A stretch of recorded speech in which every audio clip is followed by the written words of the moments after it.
मैं आज भी कह रहा हूं, जिम्मेदारी के साथ कह रहा हूं कि पाकिस्तानी फौज, पाकिस्तान की आईएसआई, पाकिस्तान का डीप स्टेट, उनका हयाती मकसद ये है कि हमेशा भारत को कमजोर किया जाए। और अगर हमको इन ताकतों को कमजोर करना है तो देश में इत्तेहाद और इत्तेफाक को बरकरार रखना पड़ेगा। अगर हम बुलडोजर के जरिए या फिर लिसानी जबर के जरिए या मजहबी फिरका परस्ती के जरिए अक़लियतों को निशाना बनाएंगे तो हम खुदा ना खास्ता उन पड़ोसी मुल्क के दहशतगर्द तंजीमों को कहीं कामयाब ना हो जाए।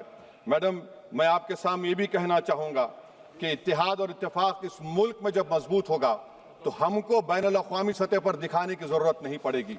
मैं आपकी तरफ से हुकूमत से चंद सवालात करना चाहूँगा कि वज़ीर आज़म ने कहा कि खून और पानी एक साथ नहीं बह सकते, आतंकवाद और बातचीत एक साथ नहीं हो सकती। तो मेरा सवाल आपके ज़रिए से वज़ीर आज़म और हुकूमत से ये है, फिर जिन इंसानों को बैसारा की वादी में मारा गया था, क्या आपका ज़मीर इस बात की इजाज़त देता है कि आप ट्रेड बंद कर दिए, पाकिस्तान का एयरक्राफ्ट हमारे एयर स्पेस में नहीं आ सकता, उनकी कश्ती हमारे पानी में नहीं आ सकती, ट्रेड खत्म हो चुका है, डायरेक्ट इनडायरेक्टेड, आपका ज़मीर जिंदा क्यों नहीं है? किस सूरत से आप पाकिस्तान से क्रिकेट मैच खेलेंगे जब हम पानी नहीं दे रहे हैं? 80% पानी पाकिस्तान का हम रोक रहे हैं, ये कहकर के पानी और खून नहीं बहेगा, आप क्रिकेट मैच खेलेंगे? मैडम, मेरा ज़मीर तो गवारा नहीं करता कि मैं उस मैच को देखूंगा। क्या इस हुकूमत में इतनी हिम्मत है कि उन 25 मरने वालों को फोन करके कहे कि देखो हमने ऑपरेशन सिंदूर में बदला ले लिया, अब तुम पाकिस्तान का मैच देखो? बड़ी अफसोस की बात है मैडम, अकाउंटेबिलिटी किस पर है? पहलगाम किसने किया?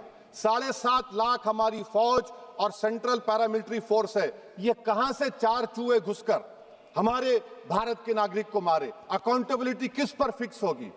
एलजी पर फिक्स होगी तो एलजी को बरतरफ करिए, आईबी पर आती है तो एक्शन लीजिए, पुलिस पर आती है तो एक्शन लीजिए, मगर आप ये समझ रहे हैं कि ऑपरेशन कर दिया और हम खामोश लोग भूल जाएंगे, अकाउंटेबिलिटी फिक्स करना पड़ेगा। मैडम, डिटरेंस आपकी क्या है? आपने सर्जिकल स्ट्राइक किया, आपने बालाकोट किया, फिर ये पहलगाम हुआ, तो आपकी डिटरेंस की पॉलिसी नाकाम साबित हुई, कश्मीर की पॉलिसी नाकाम साबित हुई, 370 हटा दिया आपने एक रियासत को यूटी बना दिया और उसके बावजूद भी दहशतगर्द वहां पर पहुंच गए।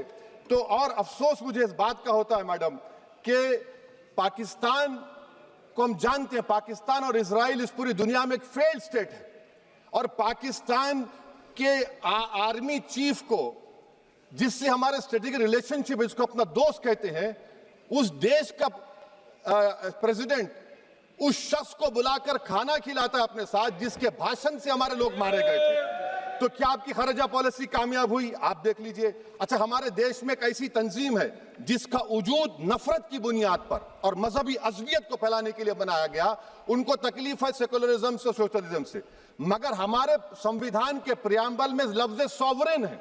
सॉवरेन का मतलब यह है कि हम खुद मुख्तार हैं, हम हाकिम आला हैं, हम अपने मुल्क के मुकद्दर का फैसला करेंगे। एक गोरा व्हाइट हाउस में बैठकर भारत की सीज़फायर का ऐलान करेगा, यह आपका नेशनलिज्म है? अफसोस होता है मुझे सर। मैडम, मैं आपसे पूछना चाह रहा हूं कि अगर एक चचा सैम ऐलान कर रहे हैं तो हमारी फौज पर क्या असर पड़ा होगा? हमारे उन पायलटों पर क्या असर पड़ेगा जो नहीं मालूम कितनी ऊपर आसमानों पर भारत की हिफाजत कर रहे हैं? वो नेवी का सिपाही जो समंदर में खड़ा हुआ है, उसको ये नहीं मालूम हो रहा है कि मेरा प्रधानमंत्री ऐलान नहीं किया, एक गोरे ने ऐलान किया। बड़ा ये आपके कैसा होगा ये?